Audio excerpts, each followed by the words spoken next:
हाय, हमारे बहुत से व्यूअर्स आईवीएफ के बारे में सोच रहे हैं, करवाएं नहीं करवाएं, किस एज पे करवाना चाहिए, क्या ये उनके लिए सही इलाज है या नहीं, और क्या ये एकदम आखिरी इलाज है तो इसको हम लास्ट में ले सकते हैं नहीं। तो आज इस वीडियो में हम बात करेंगे आखिर आईवीएफ करवाने की सही एज होती क्या है।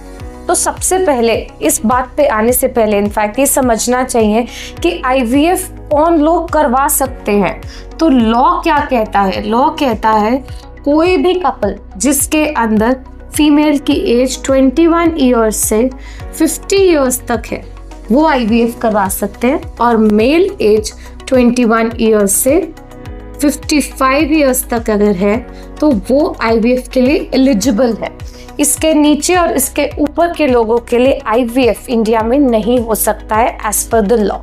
नाउ इस एज ग्रुप में भी आपके आईवीएफ करवाने के क्या कारण है उस पर निर्भर करेगा कि क्या आपको आईवीएफ के लिए जाना चाहिए तुरंत या नहीं। तो सबसे इम्पोर्टेंट रीजन जिसमें medical treatment will not help या simple treatment will not probably help is severe male factor in fertility. देखिए, severe male factor in fertility का मतलब है कि काउंट या मोटिलिटी इतना कम है स्पर्म का कि नेचुरली या फिर आईयूआई के माध्यम से वो अंडे तक नहीं पहुंच सकते और उसको फ्यूज नहीं कर सकते। जिनका स्पर्म काउंट मोटिलिटी ऊपर नीचे होता रहता है उसमें फिर ओकेजनली प्रेगनेंसी आने के चांसेस होते हैं, या फिर जिनमें सीवियर मेल फैक्टर है और उसका कारण किसी तरीके का इन्फेक्शन, डाइट, लाइफस्टाइल और एंटीऑक्सीडेंट्स वगैरह से इम्प्रूवेबल है या हार्मोन की दवाइयों से इम्प्रूवेबल है, उस केस में हो सकता है कि नेचुरल ट्रीटमेंट या आईयूआई पॉसिबल हो। But if you have tried everything और आपके शुक्राणु की ना मात्रा बढ़ रही है ना मोटिलिटी बेटर हो रही है, उस केस में आईवीएफ, इनफैक्ट आईवीएफ भी नहीं, मैं पूरा प्रिसाइजली बोलूँ तो ICSI, intracytoplasmic sperm injection is the treatment of choice. दूसरी बात आती है बायलेटरल ट्यूबल ब्लॉक, यानी एक फीमेल की अगर दोनों ट्यूब्स, दोनों नले बंद हैं तो प्रेगनेंसी का चांस अपने आप से नहीं है।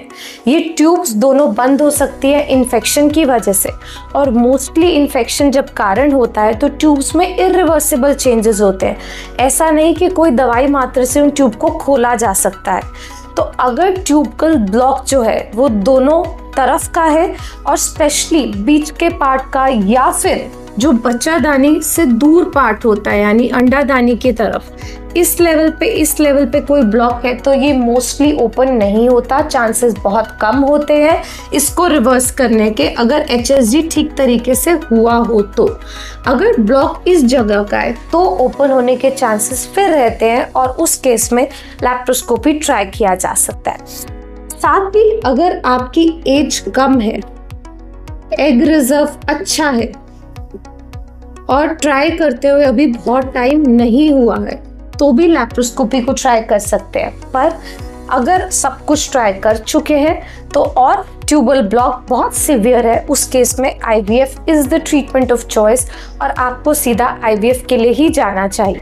तीसरी बात, अगर कोई जेनेटिक डिसऑर्डर है फैमिली में जिसके लिए आप चाहते हैं कि वो आपके बच्चों में पास ऑन ना हो, तो उस केस में आपको आईवीएफ का सहारा लेना चाहिए, क्योंकि आईवीएफ के साथ जेनेटिक टेस्टिंग कंबाइन अगर हम करते हैं तो ऐसे में जेनेटिक रीजंस को अवॉइड किया जा सकता है।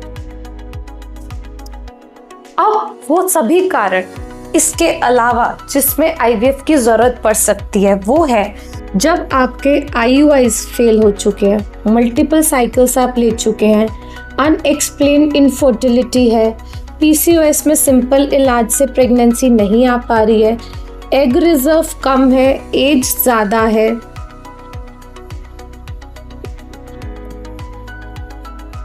एंडोमेट्रियोसिस है जिसके अंदर बाकी सारा इलाज काम नहीं कर रहा है। ऐसी कंडीशंस में आपने सिंपल ट्रीटमेंट लिया बट वो काम नहीं किया, आईयूआई के साथ ट्राई किया वो भी काम नहीं किया, तो भी आईवीएफ के लिए जाना पड़ सकता है। और आईवीएफ के अंदर अगर आप मुकाबला करते हैं आईयूआई वर्सेस आईवीएफ तो उसमें प्रेगनेंसी का चांस 3 गुना तक बेहतर हो सकता है।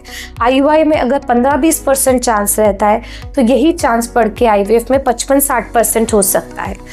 अब वो कौन सी एज है जिस पे आईवीएफ करवाना सबसे अच्छा रहता है? सबसे इम्पॉर्टेंट बात यह है कि जैसे जैसे एज बढ़ती है वैसे वैसे अंडा बनाने की क्षमता कम होती है। तो अंडा बनाने की अगर क्षमता कम रहेगी, इसकी क्वालिटी भी साथ साथ एग की डिक्लाइन कर जाती है। साथ ही जो अब अंडे बनते हैं उनके अंदर एन्यूप्लॉइडी यानी जेनेटिक एब्नॉर्मलिटी का रिस्क बढ़ जाता है। तो अगर आईवीएफ करवाया जाता है एडवांस एज पे, जिसे हम आमतौर पे 37-38 साल बोलते हैं, और इंडियन पॉपुलेशन के लिए तो वो 35 साल है, तो ये सभी चेंजेस एक फीमेल बॉडी में होने शुरू हो जाते हैं, जिसकी वजह से एम्ब्रियोज की नंबर कम होता है। जो एम्ब्रियोज प्रेगनेंसी के लिए हमें चाहिए उनका नंबर कम होगा, क्वालिटी कम होगी, वो जेनेटिकली हो सकता है ठीक ना हो, और साथ ही इससे बढ़ेगा मिसकैरेज रेट। हमें एक आईवीएफ साइकिल में करीब 10 से 12 अंडे अच्छी क्वालिटी के चाहिए होते हैं। एक चीज होती है जिसे मैंने अपनी पहली वीडियोस में भी बताया, आईवीएफ फनल। अगर 10 से 12 अंडे निकलते हैं तो उसमें 8 से 10 हो सकता है मैच्योर हो, अराउंड 70-80% फर्टिलाइज करते हैं। तो मान लीजिए इसके अंदर 7 से 8 हमारे फर्टिलाइज हुए। फर्टिलाइज होने के बाद अगर दूसरे दिन की बात करें तो एम्ब्रियोज उसमें से ए ग्रेड हो सकता है हमारे 5-6 बने। और ब्लास्टोसिस्ट की अगर बात करें, जो सबसे अच्छा एम्ब्रियो होता है प्रेगनेंसी लाने के लिए, वो बनते हैं 2 से 3। अब ये जो 2 से 3 ए ग्रेड के ब्लास्ट हैं, यही एक्चुअली सबसे ज़्यादा प्रेगनेंसी का चांस देते हैं। और इन्हें बनाने के लिए ये नंबर भी इम्पॉर्टेंट है और ये क्वालिटी भी इम्पॉर्टेंट है, वो सीधा एज से संबंधित होती है। मोटे मोटे तौर पे अगर हम बात करते हैं आईवीएफ की सक्सेस रेट के बारे में, तो आईवीएफ का सक्सेस रेट 30 साल से कम की फीमेल्स में with the same number of eggs around 60-70% तक रहता है। और अगर ये एज 40 से ऊपर होती है तो यही प्रेगनेंसी का चांस लेस देन 20-25% आ जाता है। तो अगर हम आईवीएफ से अपने सक्सेस रेट सबसे अच्छे चाहते हैं, और अगर आपको ये समझ आया अपने कारणों से कि आईवीएफ ही आपके लिए एकमात्र इलाज है, तो जितनी जल्दी आप आईवीएफ के लिए जाएंगे, जितनी जल्दी ये डिसीजन बनाएंगे, उतना अच्छा चांस है कि आपके अंडों की मात्रा अच्छी निकले, एग क्वालिटी अच्छी हो, एम्ब्रियो क्वालिटी अच्छी हो, प्रेगनेंसी के चांसेस अच्छे हो। ना सिर्फ प्रेगनेंसी रेट बल्कि मिसकैरेज रेट जो है वो हम कम कर पाएंगे और एक हेल्दी डिलीवरी आपकी हो पाएगी। सो आई होप आपको समझ आया होगा इस वीडियो से कि किस एज पे आपको आईवीएफ के लिए जाना चाहिए, वो क्या कारण है जिसमें हमें इंतज़ार बिल्कुल नहीं करना चाहिए। अगर फिर भी आपके कोई और डाउट्स है, आईवीएफ कब कराएं, किस स्थिति में कराएं, कहाँ से कराएं, तो हमें ज़रूर मैसेज करें। We would be happy to help you.